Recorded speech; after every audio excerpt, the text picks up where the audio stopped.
దీర్ఘకాల వ్యాధులకు 20 ఏళ్ల అనుభవం ఉన్న అత్యుత్తమ హోమియోపతి వైద్యం master homeopathy. So Janasena party తెలంగాణలో బరిలో దిగుతామని అనౌన్స్ చేసినప్పటికీ ఇప్పటికీ ఆ దిశగా ఒక అడుగు ముందుకు పడలేదు. అయితే కార్యకర్తలు మాత్రం వెనక్కి తగ్గొద్దు అని పవన్ కళ్యాణ్కి చెప్తున్నారు. ఈలోపే బీజేపీ కూడా వెళ్ళి కలిసి వచ్చింది. నెక్స్ట్ ఏం జరగబోతోంది? ప్రస్తుతం మనతో పాటుగా ఉన్నారు senior political analyst doctor Venugopal Reddy గారు. వేణుగోపాల్ గారు, జనసేన పార్టీకి సంబంధించి అసలు భవిష్యత్ అనేది ఎలా ఉంటుంది? ప్రతిసారి మేము ఎన్నికల బరిలో దిగుతామంటున్నారు, వెనకడుగు వేస్తున్నారు. ఈసారి మాత్రం కార్యకర్తలు కోరారు మీరు వెనక్కి అడుగు వేయకండి అని. ఇప్పుడు జనసేనకు సంబంధించి మనము మొదట్లో ఏమనుకున్నామంటే రాజకీయ అనుభవం లేదు, ఒక పాలిట్ బ్యూరో అనేది కూడా పకడ్బందీగా ఏర్పాటు చేసుకోలేదు, రాజకీయాల్లో అనుభవం ఉన్నటువంటి వాళ్ళను నేతలను వాళ్ళతో సరైన సంప్రదింపులు చర్చలు లేవేమో, కొంత విఫలం చెందారు అనుకున్నాం. ఇన్ని సంవత్సరాలు గడిచిన తర్వాత కూడా రాజకీయంగా రావాల్సినటువంటి ఎక్స్పీరియన్స్ వాళ్ళకు రాలేదేమో, ఎన్నికల కోణంలో వాళ్ళు పనిచేయట్లేదేమో, ఓన్లీ మేము ఉన్నాము అని చెప్పుకోవడానికి పనిచేస్తారేమో అని మనకు అనిపిస్తుంది. అంటే పవన్ కళ్యాణ్ గారిని కానీ జనసేనను కానీ జన సైనికులను కానీ తప్పుపట్టినట్టు మనం ఏం మాట్లాడుతుంటాం. ఇది నా అభిప్రాయం కూడా కాదు, జన సైనికులకు కూడా ఇదే అభిప్రాయం ఉంటుంది. ఎందుకంటే ఒక పార్టీకి సంబంధించినటువంటి పోలిట్ బ్యూరో ఉండాలి. ఆ పోలిట్ బ్యూరోలో చర్చించేటటువంటి అంశాలు కార్యకర్తల స్థాయిలో తీసుకెళ్ళాలి. ఎన్నికలు వచ్చి ముసాయిదా వచ్చి షెడ్యూల్ వచ్చి నోటిఫికేషన్ వచ్చేటటువంటి తరుణం కూడా దగ్గరకు వచ్చి మిగిలిన పార్టీలు అభ్యర్థులను ప్రకటిస్తున్నటువంటి నేపథ్యంలో కూడా ఇప్పటి వరకు తెలంగాణలో పోటీ చేస్తారా చేయరా, ఒకటి ఎవరు పంపారు, ఎందుకు పంపారు, సంతకం లేకుండా ఒకటి వచ్చినటువంటిది ఏంటంటే మేము ఇన్ని సీట్లలో పోటీ చేస్తాం, స్థానాల్లో ఉంటాము, ఈ 32 స్థానాల్లో మేము పోటీ చేస్తామని ఆ స్థానాలకు సంబంధించిన పేర్లు తప్పితే అక్కడ ఎవరు పోటీ చేస్తారు అనేది కూడా రాలేదు. అది మరి వ్యూహాత్మకంగా లీక్ చేశారా? రేపు పొద్దున మేము దాని మీద అఫీషియల్ కాదు, మేము అఫీషియల్ ప్రెస్ నోట్ కాదు, మేము సంతకాలు చేయలేదు, మేము మీడియాకి ఇవ్వలేదు అని చెప్తారా, లేకపోతే ఇంకేం చెప్తారో తర్వాత విషయం. కానీ దానిపైన ఒక క్లారిటీ లేదు. ఈలోపు మనం ఇంకొక అంశం కూడా మనకి ఇక్కడ కనిపిస్తూ ఉంది. నారా చంద్రబాబు నాయుడు గారు జైలుకి వెళ్ళిన తర్వాత జైల్లో పవన్ కళ్యాణ్ గారు కలిసి మర్యాదపూర్వకంగా అతని యోగక్షేమాలు మాట్లాడి బయటకు వచ్చి తనకు తానుగా సొంతంగా టీడీపీ జనసేన కలిసి పోటీకి వెళ్తున్నాయని చెప్పి ఆంధ్రప్రదేశ్ రాజకీయాల గురించి మాట్లాడుతూ ప్రకటించారు. పక్కనే ఉన్నటువంటి నారా లోకేష్ గారు కానీ ఇటు పక్కన ఉన్నటువంటి బాలకృష్ణ గారు కానీ అవును మేము మాట్లాడుకున్నాము, మేము త్వరలోనే 2 పార్టీలకు సంబంధించి ఒక సమావేశం పెట్టి మేము ప్రకటిస్తామని వాళ్ళు ఎవరు మాట్లాడలేదు, ఈయనకిననే చెప్పేశారు. జైలుకి వెళ్ళి యోగక్షేమాలు మాట్లాడతారా, రాజకీయ అంశాలు పార్టీలు పొత్తులు మాట్లాడుకొని వచ్చారా మనకు తెలియని విషయం. అక్కడ దెబ్బతిన్నారు. మరి ఆ అంశమే కనుక సీరియస్ అనుకుంటే దానికన్నా ముందు అంటే ఆంధ్రప్రదేశ్ కంటే ముందు తెలంగాణలో ఎన్నికలు రాబోతున్నటువంటి నేపథ్యంలో తెలంగాణలో టీడీపీ జనసేన కలిసి పోటీ చేస్తున్నాయి, తర్వాత ఆంధ్రప్రదేశ్ గురించి కూడా మేము పోటీ చేయబోతున్నామని చెప్పి ఆ రోజే ప్రకటన రావాలి. లేదా ఆ తర్వాత ఎన్నికల షెడ్యూల్ వచ్చినటువంటి నేపథ్యంలో ఇక్కడ ఉన్నటువంటి తెలంగాణకు సంబంధించినటువంటి జనసేన పార్టీకి సంబంధించిన వాళ్ళు, టీడీపీకి సంబంధించినటువంటి వాళ్ళు లేదా 2 పార్టీలకు సంబంధించినటువంటి అధిష్టానమైన చర్చలు జరపాలి. అది జరగలేదు. టీడీపీ వాళ్ళు మేము పోటీ చేస్తున్నామని చెప్తా ఉన్నాం. దాదాపు 86 సీట్లు ఏదో అనుకుంటాను. కాసాని జ్ఞానేశ్వర్ గారు మన తెలంగాణ శాఖకు సంబంధించినటువంటి టీడీపీ అధ్యక్షుడు ఉన్నటువంటి వ్యక్తి కాసాని గారు ప్రకటించేశారు.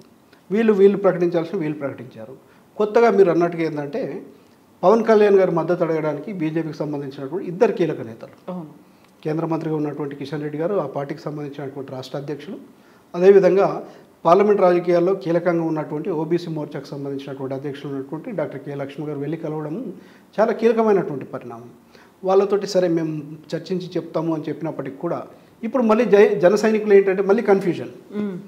అసలు మనం ఎన్నికకి వెళ్తున్నామా వెళ్ళట్లేదా, ఈ 32 స్థానాలు అని చెప్పినటువంటి దానిలో కూడా పోటీలు ఉంటున్నామా, ఎవరికైనా మద్దతు ఇస్తున్నామా, టీడీపీ ఎన్ని పోటీ చేస్తుంది, జనసేన ఎన్ని పోటీ చేస్తుంది, బీజేపీ ఎన్ని పోటీ చేస్తుంది, ముగ్గురు కలిసి వెళ్తున్నా లేదా, ఆంధ్రప్రదేశ్ రాజకీయాల్లో బీజేపీ జనసేన టీడీపీ కలిసి ఉన్నాయా లేదా అనేది ఇప్పటికీ ఒక క్లారిటీ లేదు. జనసేన టీడీపీ ఒక దగ్గర ఉంది, బీజేపీ జనసేన ఒక దగ్గర ఉంది, కానీ జనసేన బీజేపీ టీడీపీ కలిసి లేవు ఇప్పటి వరకు. అంటే ఇది ఈ పొత్తులు ఈ అంశాలు ఇవన్నీ పక్కన పెడితే ఒక అయోమయం మాత్రం క్రియేట్ అయింది. వీటిని పటాపంచలు చేయాల్సినటువంటి బాధ్యత మీ పైన నా పైన కాదు, ఖచ్చితంగా పవన్ కళ్యాణ్ గారి పైనే ఉంది. ఎందుకని వెనకడుగు వేస్తున్నారు? ఆ కార్యకర్తలు కూడా అదే మాట ఎందుకు అడుగుతున్నారు, వెనకడుగు వెయ్యకండి అనేది? ఇప్పుడు ఎందుకంటున్నారంటే ఇంతకాలం పార్టీని మోసినటువంటి వాళ్ళు రేపు సరే 5-10 మంది స్ట్రాంగ్ ఉన్నారనుకోండి అర్బన్ కానీ, పవన్ కళ్యాణ్ గారికి సినిమాల పరంగా ఒక హీరో పరంగా అభిమానులు లేరు, సినిమాలు నడవాయని నేను చెప్పట్లేదు. సినిమాలకు సంబంధించి బ్రహ్మాండమైనటువంటి విధంగా తెలంగాణలో అయినా ఆంధ్రప్రదేశ్లో అయినా అభిమానులు ఉన్నారు, సినిమాలు ఆడుతున్నాయి, ఆయనకు ఆ క్రేజ్ ఉంది. మనం చూసాం కదండి, చిరంజీవి గారికి వచ్చినటువంటి సభలు సమావేశాలకు వచ్చిన జనం కంటే ఎక్కువ పవన్ కళ్యాణ్ గారికి గతంలో వచ్చారు, ఇప్పుడు వస్తున్నారు. 2 సీట్లకు 2 ఓడిపోయినటువంటి సందర్భాన్ని మనం చూసాం. ఆ తర్వాత జరిగినటువంటి పరిణామాలు కొన్ని సమస్యల మీద, కొన్ని అంశాల మీద గ్రౌండ్ లెవెల్లో ఉండి పోరాడి ప్రభుత్వాన్ని ఎక్కుపెట్టినటువంటిది ఆంధ్రప్రదేశ్లో ఎక్కువ వరకు. తెలంగాణలో అంటే ఆయన అంతగా చేసింది ఏం లేదు, ఇక్కడ ఏ అంశం మీద కూడా పెద్దగా ప్రజలకు వెళ్ళింది ఏం లేదు. కానీ ఆంధ్రప్రదేశ్లో జరిగినటువంటి సంఘటనలు చూసాం. దాని తర్వాత కూడా కార్యకర్తలకు క్లారిటీ ఇవ్వకపోవడం వల్ల జరుగుతున్నటువంటి కన్ఫ్యూజన్. ఈ నేపథ్యంలో ఇప్పుడు మేము చర్చిస్తాం, పార్టీలు చర్చించి చెప్తామన్నటువంటి ప్రకటన తప్పితే ఇక్కడ ఇంకొక అంశం, ఈ 3 పార్టీలు కనుక కలిసి పోటీ చేస్తే, బీజేపీ, టీడీపీ, జనసేన కలిసి పోటీ చేస్తే అల్టిమేట్గా ఈ అంశాన్ని బీఆర్ఎస్ అధ్యక్షులుగా ఉన్నటువంటి కేసీఆర్ గారు, రాష్ట్ర ముఖ్యమంత్రిగా ఉన్నటువంటి కేసీఆర్ గారు గతంలో టీడీపీ, కాంగ్రెస్ కలిసి పోటీ చేసినప్పుడు ఏ విధంగా అయితే వాడుకున్నారో ఈ అంశాన్ని 100కు 100% అదే విధంగా మళ్ళీ సెంటిమెంట్ పరంగా తీసుకెళ్ళడానికి ఆస్కారం ఉంటుంది. మరి ఈ అన్ని అంశాలు కూడా వాళ్ళు చర్చించుకొని చేస్తున్నారా, చర్చించకుండానే ఎవరికి వాళ్ళు మాట్లాడుకుంటున్నారా ఏంటి అనేది కూడా చూడాల్సినటువంటి అవసరం. సో ఇదే వ్యూహంలో భాగమా, అందుకే మేము ఆలస్యంగా అభ్యర్థుల్ని అనౌన్స్ చేస్తున్నాము అని కిషన్ రెడ్డి అన్నారు. ఇప్పుడు అంతకుముందు ఏం చెప్పారు, రేపు ఎలక్షన్లు వచ్చినా మాకు అభ్యర్థులు ఉన్నారు అన్నిట్లలో, మేము మీరు ఆలోచన చేయాలి కానీ మాకు ఆలోచన చేయాల్సిన అవసరం లేదు, మేము సిద్ధంగా ఉన్నాము ఎన్నికలకు అని చెప్పినటువంటి పరిస్థితి. ఈ వ్యూహంలో ఇంకోటి ఏంటంటే వాళ్ళు చేసేటటువంటి కూడా కాంగ్రెస్ పార్టీకి సంబంధించినటువంటి అభ్యర్థుల పూర్తి స్థాయి లిస్టు బయటకు రాలేదు. వాళ్ళ ఆలోచన ఏంటంటే కాంగ్రెస్ నుంచి కూడా వచ్చిన తర్వాత బీఆర్ఎస్కు సంబంధించినటువంటి అసంతృప్తివాదులు, కాంగ్రెస్లో ఉన్నటువంటి అసంతృప్తివాదులు వీళ్ళంతా కూడా మా వైపు వస్తారు. అప్పుడు మేము పవన్ కళ్యాణ్ గారు టీడీపీకి సంబంధించి ఇవన్నీ అంటే ఇప్పుడు మీరు అన్నట్టుగా ఒక పాయింట్ ఉంది, జనసేన అభ్యర్థుల లిస్ట్ లేదు బయటకు, టీడీపీ అభ్యర్థుల లిస్ట్ లేదు, బీజేపీ అభ్యర్థుల లిస్ట్ లేదు ఇప్పటి వరకు. కాబట్టి దీన్ని బట్టి మనకు అర్థమవుతుంది ఏంటి, ఖచ్చితంగా కొంత వ్యూహాత్మకంగా ఎక్కడ టికెట్ రాని వాళ్ళని కూడా తీసుకొని కొంత క్రేజ్ పబ్లిక్లో ఉన్నటువంటి వాళ్ళు, గుర్తింపు ఉన్నటువంటి వాళ్ళు టికెట్ రానటువంటి వాళ్ళని తీసుకొచ్చి పోటీ చేయిస్తే సరే గెలుస్తామా ఓడతామా తర్వాత విషయం, కానీ కనీసం డిపాజిట్ అన్న తెచ్చుకునే పరిస్థితి వస్తే ఆ తర్వాత జరిగే ఎన్నికల్లో తమ యొక్క ప్రభావితం చూపించవచ్చు అనేటటువంటి నేపథ్యంలో ఉన్నారా మరి చూడాలి. సో ఇప్పుడు బీజేపీ లీడర్సే కన్విన్స్ చేయడానికి వెళ్ళారు, మీరు బరిలో దిగకండి, మీ మద్దతు మాకు ఇవ్వండి, గతంలో ఎలా అయితే జిహెచ్ఎంసీ ఎలక్షన్స్లో మద్దతు ఇచ్చారో అలా మాకు మద్దతు ఇవ్వండి, మీ బరిలో నిలవకండి అని చెప్పడానికే వెళ్ళారు అనేది కూడా వినిపిస్తుంది. ఉండొచ్చు, మనం కాదనట్లేదు. ఎందుకంటే ఇక్కడ టీడీపీ విడిగా, జనసేన విడిగా, బీజేపీ విడిగా, బీఎస్పీ విడిగా, ఇతర చిన్న చితక పార్టీలు విడిగా పోటీ చేసినప్పుడు అంటే బహుముఖ పోరు చాలా ఇబ్బందికరంగా ఉండే అవకాశం ఉంటుంది. ఇబ్బంది ఇన్ ద సెన్స్ ఎవరికి వాళ్ళు 5,000, 3,000, 10,000 ఓట్లు చీల్చుకుంటే అల్టిమేట్గా ఈ యాంటీ ఇన్కంబెన్సీ అని ఏదైతే ఎక్స్పెక్ట్ చేస్తూ ఉన్నారో 2 దఫాలుగా ప్రభుత్వం అధికారంలో ఉన్న తర్వాత 10 ఏళ్ల పాటు ఉన్న తర్వాత బీఆర్ఎస్ పైన ఉన్నటువంటి యాంటీ ఇన్కంబెన్సీ ఏమైనా ఉందని అనుకుంటే ఆ ఓటు శాతం చీలిపోతే అల్టిమేట్గా మళ్ళీ అధికారంలోకి వచ్చేవాళ్ళు ఇప్పుడు అధికారంలో ఉన్నటువంటి వాళ్ళే. కాబట్టి అలా జరగకుండా ఉండడానికి పనికి వస్తుంది కాబట్టి మీరు పోటీ చేయకండి అని చెప్పి వెళ్ళారో తెలియదు. జనసేన అనేది ఇండివిజువల్ పార్టీ అయినప్పుడు, బీజేపీ కూడా ఒక జాతీయ పార్టీ అయినప్పుడు మీరు పోటీ చేయొద్దని వీళ్ళు చెప్తే వాళ్ళు వింటున్నారు అంటే ఎవరికి ఇప్పుడు అనవసరంగా ఆయన మీద ఒక ముద్ర పడింది, ప్యాకేజ్ స్టార్. అది పాపం అతను డబ్బులు తీసుకొని ఇంకేదో చేస్తాడని నేనేం అనుకోవట్లేదు. ఆయన ఒక సినిమాలో నటిస్తే 100 కోట్లు వస్తాయి, అది ఒక నెల 2 నెలలు కష్టపడి లెక్క కూడా చెప్పారు కదా, రోజుకు 2 కోట్లు వాస్తవం. అది వాస్తవం, ఎందుకంటే అంత క్రేజ్ ఉన్నటువంటి సినీ హీరో, అందులో తప్పులేదు.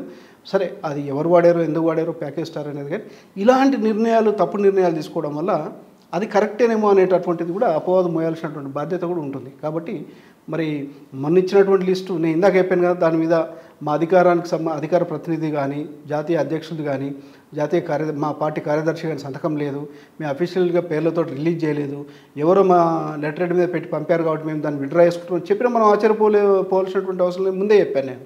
కాబట్టి అది అధికారమా కాదా అనేటటువంటి ప్రకటన కూడా ఇంతవరకు లేదు. 32 సీట్లలో మేము పోటీ చేస్తామని చెప్పినప్పుడు 32, 35, 40 ఎన్నైనా వేయండి చెప్పి మేము ఈసారి పోటీ చేయట్లేదు, మేము బీజేపీకి మద్దతు ఇస్తున్నామని చెప్పాల్సినటువంటి పరిస్థితి వచ్చింది అనుకోండి, అంతకు మించినటువంటి అవమానం ఇంకేముంటుంది ఆ పార్టీకి. కాబట్టి రానున్న ఎన్నికల్లో కానీ ఆ తర్వాత కానీ తెలంగాణలో జనసేన ఇంకా ఉండదు అనడానికి ఒక నిదర్శనంగా తీసుకోవాల్సినటువంటి అవసరం. హార్డ్లీ 40 రోజులు కూడా లేవు ఎలక్షన్స్ కోసం, ఇప్పుడు కూడా డెసిషన్ తీసుకోకపోతే ఇంకా ఎవరు ఏం చేయలేరు. అంతే కదా, ఇప్పుడు మనం ఇందాకనే అనుకున్నాం, మిగతా వాళ్ళేమో క్షేత్రస్థాయిలో వెళ్ళి వాళ్ళ పనులు వాళ్ళు చేసుకుంటూ ఉంటే ఇప్పటి వరకు కూడా పోటీ చేస్తున్నామా, మీకు వస్తుందా టికెట్, నాకు వస్తుందా పక్కన పెట్టండి, అసలు ఆ పార్టీ పోటీ చేస్తుందా లేదా అనేటటువంటి ఖచ్చితమైన ప్రకటన రానటువంటి నేపథ్యంలో ఇలాంటి ఈ సంశయం ఖచ్చితంగా ఉంటుంది. ఈ లోపు నోటిఫికేషన్ వస్తూనే ఉంటుంది, లాస్ట్ డేట్స్ అయిపోతూనే ఉంటాయి, ఆ లోపు జరగాల్సిన జరుగుతూనే ఉంటుంది.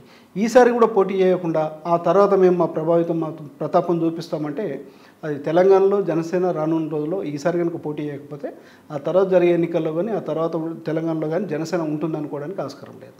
ఎస్ అండి, థ్యాంక్ యూ సో మచ్ అండి, థ్యాంక్ యూ.